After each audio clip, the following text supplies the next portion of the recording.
اس نفسا نفسی کے دور میں جب کوئی انسان صرف اللہ کی خاطر ایک دوسرے سے ملے اور اللہ کی خاطر ایک دوسرے سے الگ ہو، سے دنیاوی کوئی فائدہ نہ ہو، اگر کوئی کسی کو دیکھنے جاتا ہے تو وہ صرف اس لیے دیکھنے جائے کہ وہ کوئی بیمار ہے، اللہ تعالیٰ ہم سے راضی ہو، یا کسی سے ملنے جائے اور مسکراہٹ کے ساتھ ملے کہ اللہ تعالیٰ راضی ہوتے ہیں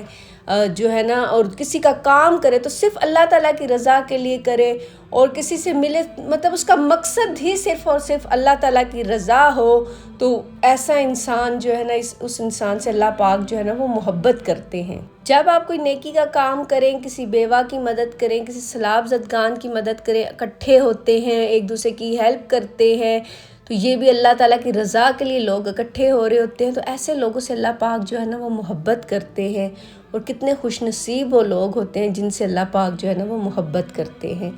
آپ بھی اپنی زندگی میں دیکھیں، کیا آپ بھی کبھی اس طرح سے اکٹھے ہوئے ہیں کسی کام کے لیے جس کا مقصد صرف اور صرف اللہ کی رضا ہو،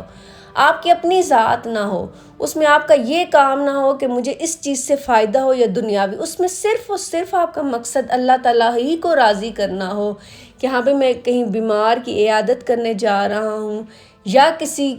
کو نیکی کی دعوت دینے جا رہا ہوں، جیسے علماء اکرام اکثر دوسروں کو نیکی کی دعوت دیتے ہیں تو ان کا مقصد اللہ کی رضا ہوتا ہے، اور جو ہے آپ بھی ایسے لوگوں میں آپ کا بھی شمار ہے، یا آپ صرف دنیاوی کاموں میں ہی پڑے ہوئے ہیں؟ 5 نمبر پر وہ شخص ہے جو تنہائی میں اللہ کو یاد کرے اور آنکھوں سے آنسو بہائے۔ سبحان اللہ، تنہائی میں جب بندہ اللہ کو یاد کر کے روتا ہے تو یہ اس کے دل کی سچائی کی نشانی ہے، اور اللہ کو ایسے بندے بہت محبوب ہوتے ہیں۔ یعنی دیکھیں، بندے کو یہ ہوتا ہے کہ کوئی کسی کے سامنے رو رہا تو کہتے ہیں جی ریاکاری کر رہا ہے، ڈرامے کر رہا ہے، لیکن جب بندہ اکیلے میں ہوتا ہے تو وہ خالصتاً اللہ ہی کے لیے وہ اس کا ایک جو ہے نا عمل ہو رہا ہوتا ہے، اس کی آنکھوں سے اگر اللہ کے خوف سے آنسو بہہ رہے ہوں یا اللہ کی یاد میں، تو اپنا دکھ بیان کرتے ہوئے یا کچھ بھی کہتے ہوئے اللہ تعالیٰ کے خوف سے اس کی آنکھوں سے آنسو بہہ رہے ہیں، تو ایسا بندہ اللہ تعالیٰ کو بہت محبوب ہوتا ہے، اللہ تعالیٰ کے پسندیدہ بندوں میں ایسے لوگوں کا شمار ہو جاتا ہے۔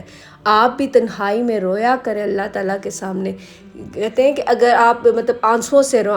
نہیں رو سکتے، اپنا چہرہ اس طرح بنا لیں کہ رونے والا بنا لیں، اللہ تعالیٰ سے رو کر اس طرح سے مانگیں، تو اللہ پاک جو ہے نا اپنے محبوب بندوں میں آپ کا بھی شمار کریں گے، کیونکہ تنہائی میں نکلے ہوئے آنسو اللہ کے خوف سے یہ بہت قیمتی ہوتے ہیں، بیش بہا قیمتی یہ آنسو ہوتے ہیں، تو اللہ پاک آپ کے ان آنسو کو کبھی بھی رائگاں نہیں کرتے۔ تو تنہائی میں رویا کریں، اللہ تعالیٰ سے رو رو کر مانگا کریں، تہجد میں مانگا کریں، اکیلے ہوں، جس ٹائم کوئی نہ ہو، جس ٹائم آپ کا اور اللہ تعالیٰ کا تعلق ہو،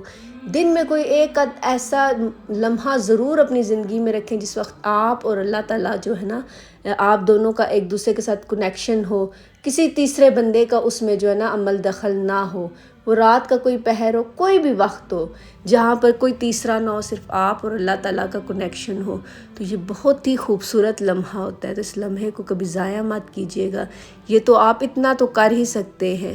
6 نمبر پر وہ شخص جسے خوبصورت عورت گناہ کی دعوت دے اور وہ کہے میں اللہ سے ڈرتا ہوں۔ سبحان اللہ، کتنا ایمان والا وہ انسان ہوگا جسے کوئی خوبصورت عورت گناہ کی دعوت دے اور وہ صرف یہ کہہ دے کہ میں اللہ سے ڈرتا ہوں، اور وہ کتنا نیک اور متقی انسان ہوگا۔ ایسے شخص کا ایمان مضبوط ہوتا ہے، وہ گناہ کے موقع پر بھی اللہ کا خوف دل میں رکھتا ہے، اسی لیے وہ اللہ کا محبوب بن جاتا ہے۔ سبحان اللہ، جب ایسے موقع پر کوئی شخص یہ کہتا ہے کہ میں اللہ سے ڈرتا ہوں، تو کیا ایمان ہوگا اس انسان کا،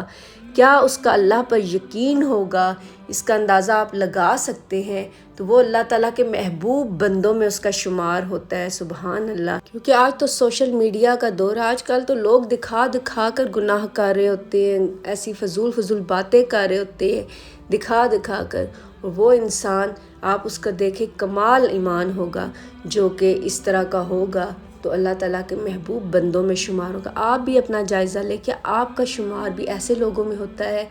یا آپ کا شمار اللہ کے محبوب بندوں میں ہوتا ہے۔ 7 نمبر پر وہ شخص جو چھپ کر صدقہ کرے۔ آخری قسم ہے وہ شخص جو اتنا خفیہ صدقہ کرے کہ بائیں ہاتھ کو بھی خبر نہ ہو کہ دائیں ہاتھ نے کیا دیا ہے۔ اللہ ایسے لوگوں کو بہت پسند کرتا ہے کیونکہ وہ ریاکاری سے پاک ہوتے ہیں۔ آج کل آپ نے دیکھا ہوگا جی، پہلے کہتے ہیں فوٹو شوٹ ہوگا اس کے بعد دیا جائے گا، آج کل کے دور میں کیا ہو رہا ہے؟ لیکن ہمیں کیا بتایا گیا ہے، اللہ تعالیٰ کا کیا حکم ہے کہ صدقہ ایسے کرو کہ دائیں سے بائیں ہاتھ کو بھی پتہ نہ لگے، اگر دایاں ہاتھ دے رہا ہے تو بائیں ہاتھ کو بھی پتہ نہ لگے کہ کیا صدقہ کیا ہے۔ اور یہاں پر آج کل سوشل میڈیا کے دور میں، ریاکاری کے دور میں، دکھاوے کے دور میں آج کل کیا ہو رہا ہے، میں حیران ہوں اور پریشان ہوں کہ یہ کس قسم کا وقت آ گیا ہے۔ اللہ پاک ہم سب کی حفاظت کرے، اللہ پاک ہم سب کے ایمان کو سلامت رکھے۔ اور کتنے باکمال لوگ ہیں جو چھپ کر صدقہ کرتے اور کسی کو خبر بھی نہیں ہوتی کہ وہ کیا کچھ کر رہے ہیں۔ جب ان کی وفات ہو جاتی تو لوگ امٹ کر آتے ہیں کہ جی یہ تو ہماری بھی مدد کرتے تھے، یہ تو ہماری بھی مدد کرتے تھے، یہ تو ہماری بھی مدد کرتے تھے۔ مطلب جب وہ زندہ ہوتے ہیں ان لوگوں کو پتہ ہی نہیں ہوتا کہ وہ کسی کو خیرات دے بھی رہے ہیں یا نہیں دے رہے، اس قسم کے بھی لوگ ہوتے ہیں۔ تو آپ نے بھی اپنا جائزہ لینا ہے کہ آپ کا شمار کن لوگوں میں ہوتا ہے، کہ ہم ان 7 خوش نصیب لوگوں میں شامل ہونے کی کوشش کر رہے ہیں۔ آج سے عزم کریں کہ ہم بھی وہ کام کریں جن سے اللہ پاک راضی ہو۔ ویڈیو پسند آئی ہو تو لائک کر دیجئے، شیئر کر دیجئے، چینل کو سبسکرائب کر دیجئے تاکہ مزید اسلامک ویڈیو آپ تک پہنچتی رہیں۔ السلام علیکم ورحمۃ اللہ وبرکاتہ۔